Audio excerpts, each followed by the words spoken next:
नमस्कार भावांनो आणि बहिणींनो. आता ना ह्याला कोणी म्हणतं थालीपीठ, कोणी म्हणतं बेसन पोळी, पण मी म्हणते बेसन पोळी. मग आपल्या शिवला सर्दी पण झाली, गेल्या आठवड्यातच त्याला दवाखान्यातून आणले, ते तर तुम्हाला सगळ्याला माहिती. आणि आता अजून त्याला सर्दी झाली ती त्याला काय करायचं आहे, बेसन पोळी करायची. ह्याच्यात जिरे, ओवा, लसूण, हिरवी मिरची हे सगळं कुटून घेतलंय, मीठ. आता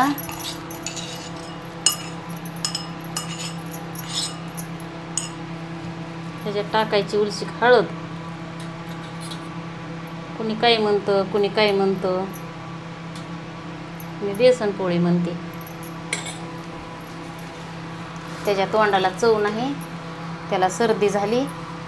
हे बेसन पीठ आहे आपल्या घरच्या डाळीचं, पोतभर डाळ केली. माझ्या शिवला बेसन पोळ्या लय आवडतात. आता हे पीठ आपण चाळून घेऊ. चाळून ठेवलेलं आहे हे, पण 4-5 दिवस झालं चाळलेलं. अजून एकदा चाळून घ्यायचं. आता ना हे आपल्याला पीठ मळून घ्यायचं.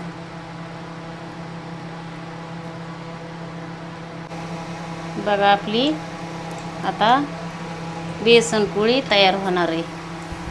त्याला कुणी कुंकड काय म्हणतंय, कुणी कुंकड काय म्हणतंय, काय मला माहीत नाही, पण मी ह्याला बेसन पोळीच म्हणते.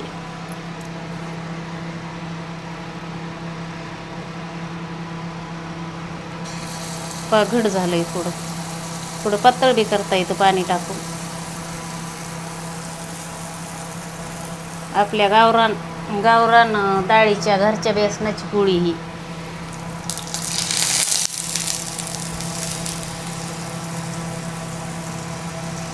ज्यांना कुणाला तोंडाला चव नसन, काही खाऊ वाटत नसलं, तर ह्याच्यात ही पोळी करून खायची. ह्याच्यात कांदा सुद्धा टाकायचा तो बारीक चिरून, पण मी नाही टाकला, एवढा टाईम नाही. आमचा वाघ झोपलाय तवा, म्हणलं हे करून घ्यावा.